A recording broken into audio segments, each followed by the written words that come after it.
asalaamaaleykum wa rahmatullahi wa barakaatu. ginnaaw bi ñu sante yàlla julli ci yonent bi sallallahu alayhi wa sallam mbokki internet yi ñu ngi leen di nuyu di leen jaayafal bu baax.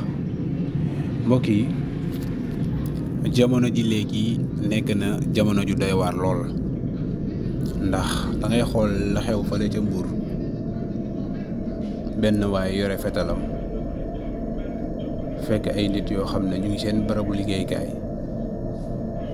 nga fekk leen foofu agressé leen, ray leen mel ni kuy jee film. mu nekk lu doy waar lool ci loo xam ne diggu bëccëgu Ndar kàmb la. dañ daan wax sax naan am na yenn heure yi wóorul di génn, waaye léegi sax bëccëg gi sax nit ñi dañ ciy agressé, dañ ciy def ay ñaawteef. mu nekk lu doy waar lool, kon nag ku nekk war nga fexe lu lay aar. te nag kaaraange weesuwul di moytandiku, waaye tamit tënku ci njàngalem yonent bi sallallahu alayhi wa sallam.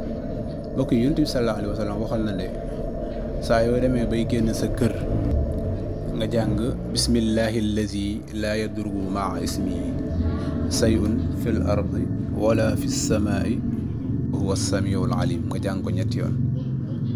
soo ko xëyee jàng ko amul lenn loo xam ne dina mën ci yow dara.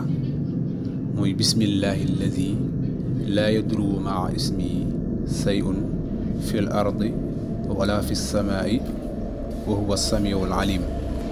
wala nga jàng auzu bi kalimatillahi taammaati min charri maa xalaqa. nga jàng ko ñetti yoon. moom tamit soo ko jàngee amul lenn lu la mën a lor. bëri na. wala nga jàng ayatul kursiyu ñetti yoon. amul lenn loo xam ne luy lore la mu mën laa lor. wala laqad jaakum ñetti yoon. wala sax boo demee bay génn sa kër nga daal di wax bismillahi walajna wa bismillahi xarajna wa ala rabbina tawakkalna. yii yëpp nag soo ko mënee def saa yoo xëyee nga def ko, ngoontee tamit nga def ko. muy auzu bi kalimatillahi tammati min sharri ma xalaqa, bismillahi allazi la yadurru maa ismihi sayun fil ardi wala fi samaai wa huwa samiul alim.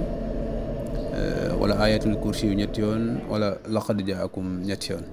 mbokk yi, yàlla ñu yàlla sàmm aar ñu, yàlla ñu yàlla musal ci defkatu yu bon yi bi jaay Seydina Muhammad sallallahu alayhi wa sallam.